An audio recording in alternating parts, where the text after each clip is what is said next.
Hey there everybody, Aaron here. Welcome to another episode of Gideon's Tactical. Today we got the new for 2015 coming out very soon, the SCHF36 in their bushcraft line. This is the smallest of the three blades that they offer. Very similar to the other two in its overall handle construction, design, lots of different items that we're going to look at here today that it comes with, as well as just its overall shape. And they call it a bushcraft knife. I call it probably more of just a camp knife, but we'll talk about that as we get through this review. So with that being said, guys, let's go ahead and jump out here. I'll give you some of the specs on the F36, and then we'll get out there and you begin to see the F36 in action at the end of the video. I'll tell you whether or not this is going to be a good purchase for you. All right, guys, let's go ahead and give you some basic specs here on the F36. What you have is a 1095 high carbon steel blade. Awesome. It's made in Taiwan. We'll talk about that a little bit later, or China. I can't remember, Taiwan or China. So it is overseas produced, but it is 1095. That is awesome. Really like that a lot. You have an overall thickness with that full tank construction there that you can see. You have an overall thickness of 0.223, so just a hair shy of a 1/4 inch thick. So this is going to be a very stout, very beefy blade, and again, full tank, so it's going to be really nice and tough with those polypropylene, basically like Kraton handle scales, which is awesome that it's handle scales and not fully enclosed. So that again helps with the strength and durability of the blade. Drop point design, hollow grind, so that's going to help with making it, even though it's that thick at almost a 1/4 inch, it's going to be able to do some really nice fine feather stick making and shaving for you. From the guard to the tip is 5.5 inches, and then the actual cutting edge is 4.5 inches, and it weighs in at 13.5 ounces. I mean, this thing, for how really honestly how small it is, it's a freaking monster. And a lot of people are kind of curious, how does it stack up to a lot of Beckers? A lot of people are saying, oh, these Schrades are Becker killers. I don't know about that, but I want to run in 2 Beckers here for us, just to kind of give you some perspective as you're purchasing this knife. This is a BK2. And as I run up the edges and line up the edges here, which is what I'm doing right there, lining up the edges, you can see that the BK2 has, just over 1/2 inch longer in overall blade length. It's going to be a 1/4 inch thick, so it will be thicker, and it is going to be a saber grind, but it's only about 2.5 ounces heavier than this F36. And then the BK16, I want to run in here as well, and again, I'm going to line up, if I can for you, the edges, so you can just kind of get a feel for it. It's a lot closer in edge length to the BK16 in overall kind of size. Granted, it's twice as heavy as the BK16, but just to kind of give you some perspective there, Becker BK2, Becker BK16, it's kind of right in the middle there, not only in size, but also in weight. All right, guys, let's go ahead and talk about the capabilities that this F36 has to offer you. Now, this is one beefy blade for how small it is, and it's a tank. So I would say it's not really a bushcraft knife. We've kind of talked about that with some of the other blades that we've reviewed in their bushcraft series, I believe is what they call it. This is definitely, I would say, kind of a camp knife. It's not a survival knife either. It's it's too small in my opinion to do a lot of the capabilities. But when it comes to batoning, because it's so thick at 0.223, almost a 1/4 inch thick, you're going to be able to, whatever you can span with this knife, you will be able to split it no problem. I mean, it's a tank when it comes to batoning tasks, as long as you can split it. So you can do your minor camp tasks for batoning, as well as side splitting, all of the hard abuse that you might want to put a camp knife through to help basically start a fire. I mean, that's what you're going to be doing for the most part. Or if you are going to like side split because you don't want to chop, some branches or, a couple, tree branches or whatever for a lean-to or something like that, you can do that with this knife because it'll definitely be able to handle it with its full tank construction and how thick it is. As well as chopping tasks, the chopping was, for the weight, is insane because it's almost a pound for how small this blade is, at what is it, 13.5 ounces. You can definitely chop, again, I'd say medium to lightweight stuff. You can clear branches, again, chop down about 2 or 3 inch trees in diameter if you need to for lodge poles and lean-tos and things like that. So again, it'll be able to do those basic camp tasks. And then finally, all sorts of feather stick making. Because of the hollow grind, it's super thick, but because the hollow grind brings it into a really fine edge, you're able to get really fine feather stick making done. The finger choil is kind of small compared to other knives out there on the market, so you can kind of tend to get a little bit of rubbing in the finger choil. I would have liked to see it maybe about a 1/4 inch wider in the finger choil, but you are able to choke up and get a really good grip on the knife and then get your really good feather stick making done with this F36. So basically all of the camp tasks that you would need to do, even with the tip, you can do, dig a bow drill hole if you need to in a piece of wood. It's very strong, capable knife for how small it is. So if you're looking for that more compact, really tough blade, the F36 is definitely going to be capable enough to do all those type of tasks. Okay guys, let's go ahead and give you the sheath rating here on the F36. It is the exact same sheath you get on all the other bushcraft line that Schrade is releasing this year. You got a little pocket that will look at some of the stuff that you get inside. Little Velcro pocket there with a bungee. Then you got nylon. You got a really nice button snap that is adjustable. That's great that it's not Velcro. Thank you so much, Schrade, with a nice little plastic insert in there. So it's going to stay in place. The deal is that the nylon is pretty low quality and the stitching is pretty low quality. Now you can either restitch it if you want. Otherwise, I would highly recommend eventually either getting a Kydex sheath or some form of upgraded Spec Ops sheath, to hold this knife. You can Velcro that and put it on your belt without taking your belt off. No molly to speak of. And then you get kind of like a shoelace down here with some other toggles. So the overall design of this nylon sheath isn't bad, again, for the mind-blowing price point. But I would give it a rating of 4 out of 5 on the sheath and carry options for this knife, for the price point and what you're getting. Overall, not bad, but you are going to want to replace it pretty quick because it's pretty low quality, and you're going to want to, it's going to start falling apart on you, and you're going to want to upgrade either Kydex or another form of nylon sheath. Two other great items with this knife are a diamond-coated stone that they give you that you can absolutely maintain your knife with. That's really important out there in the field. You can definitely get out any nicks or burrs or rolling and chipping with the blade over time and get that almost factory edge back on it. No problem with this little field sharpener.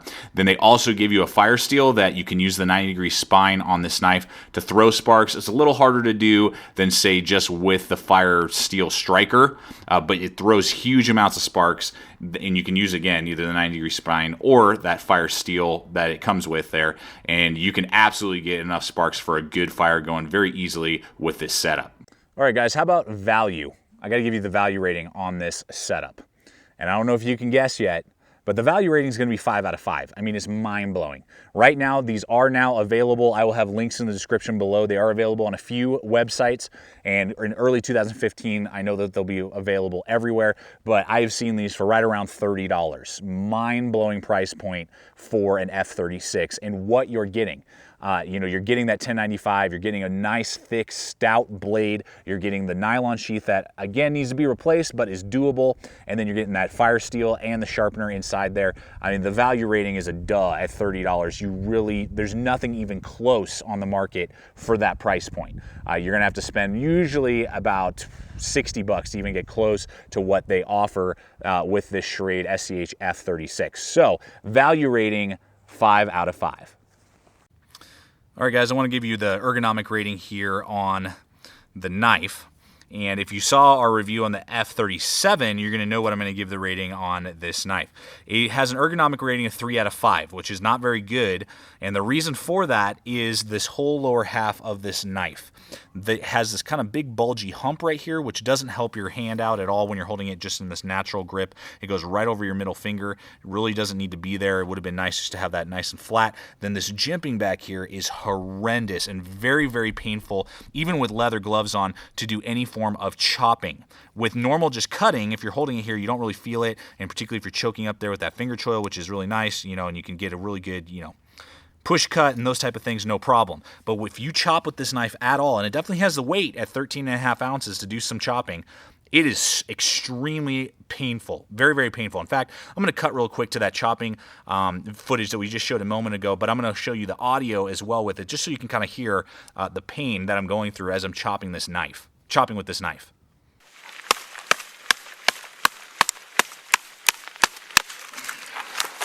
The weight on that sucker now. That jimping sucks, man. Yeah. Oh my gosh.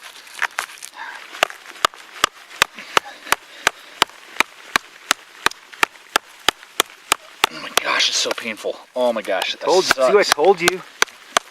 Oh, you're a wussy. I never said.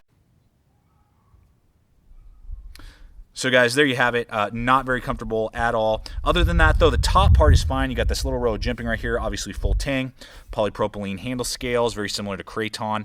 So that's all real nice. No real issues there. Good finger choil if you're into finger choils. I don't think for knives that are 5 inches or less, and this has, you know, a 4.5 inch blade, I don't really see a need for finger choils. They kind of are useless in my opinion for under 5 inches. Over 5 inches, then I start to like to use finger choils. But as it stands, I would have preferred just to have this exactly the same design, just straight to the guard there, like the 38, the F38 has. But guys, as it stands right now, Ergonomics 3 out of 5, not very impressed, and you're definitely going to overall want to probably grind down this jimping if you're going to use this in any sort of chopping format at all, and do some modifications to the handle. Hopefully, in designs to come, Schrade does listen to us reviewers as well as you guys out there in the public, and I bet you in the future with this design they may do some modification and maybe get rid of that jimping back there and kind of make it just a more natural sweep, that it won't be as uncomfortable. So 3 out of 5 on the Ergonomics for this blade. All right, guys, I got to give you the quality rating on the F36. Is this a high quality item? I wouldn't necessarily say it's a high quality item. I'm going to give it a quality rating of 4 out of 5. Now, it is 1095, but it is made in Taiwan, is where the 1095 is made out of, but it's very durable, very tough. It's holding its edge just as well as my K-Bars and Ontario Knife Company 1095, so that's very good. The lineup on the handle scales is great. There's really no issues with that at all. The polypropylene handles can tend to kind of flex a little bit. One of the other models had a slight gap, so there's some issues with that. The coating is basically garbage, but the coating on K-Bars and Ontarios also is basically garbage. And over time, you'll either want to beat the heck out of this thing to kind of get that there's like little beads in the coating basically. Think of rhino liner for like a truck bed. So either heavy duty use like batoning and chopping will kind of get rid of that and they'll get pretty smooth, or ultimately taking the handle scales off and stripping the coating. And then the sheath itself, pretty poor quality stitching. It will get the job done until you can upgrade though. So overall guys, the quality is not bad, and again for the price point is mind-blowing, but I'm going to knock at 1 point just for some of the little issues with the coating and sometimes the gap between the handle scales and the full tang of the knife, because they are flexible and they're not like micarta, and just some of those things. So 4 out of 5 on the quality rating for the F36. All right, guys, let's go ahead and wrap up this video, and I got to give you my likability on the F36. So my likability, I'm actually going to kind of caveat this a little bit. If you're a newbie to knives and you're looking for a smaller knife, this is a 5 out of 5. You're getting 1095, you're getting great design overall. Yes, there are some problems with the ergonomics when it comes to chopping, but this isn't a very big knife, so you're not going to do a ton of chopping with it anyway. When it comes to carving, it's going to be great. No issues whatsoever. You're getting a doable nylon sheath, the sharpener, the fire steel for all around $30. So if you're a rookie into knives and you're kind of like this smaller size, this is going to be amazing. 5 out of 5 on the likability. For me personally, in what I do, it's too thick and too heavy for what I do. I'd rather have either my BK2, which I don't even really use that often, but for a knife that has 5 inches or less in blade length, I like it to be a lot thinner and a lot lighter in weight. So I'm going to give it, for me personally, a likability of 3 out of 5. But if you're a newbie to the knife community, or you're on a budget and you need one of these, it's going to be a likability of 5 out of 5. But for me personally, this isn't my favorite out of the bushcraft series. The F37 is my favorite out of all of them. So me, again, 3 out of 5. For a rookie, newbie, or somebody who's just on a really tight budget and you like this size, 5 out of 5 on the likability, guys. So I hope this review has helped you guys out with your purchasing decisions. As soon as they become available, jump on it. If you like what you see here, the quality's there for the price point and you won't regret it. Well, everyone, thank you so much for watching this particular episode of Gideon's Tactical. Please subscribe, comment, like the videos, share the videos, and check out our Facebook page. You can find it on the YouTube homepage of Gideon's Tactical. Like our Facebook page, where you'll get updates of upcoming videos, you'll get photos, as well as upcoming new gear releases, that products and companies that are released, as well as behind the scenes footage and bloopers that you'll never see make it to YouTube. So thanks so much for watching, everyone. Stay equipped, stay prepared. We'll see you out there.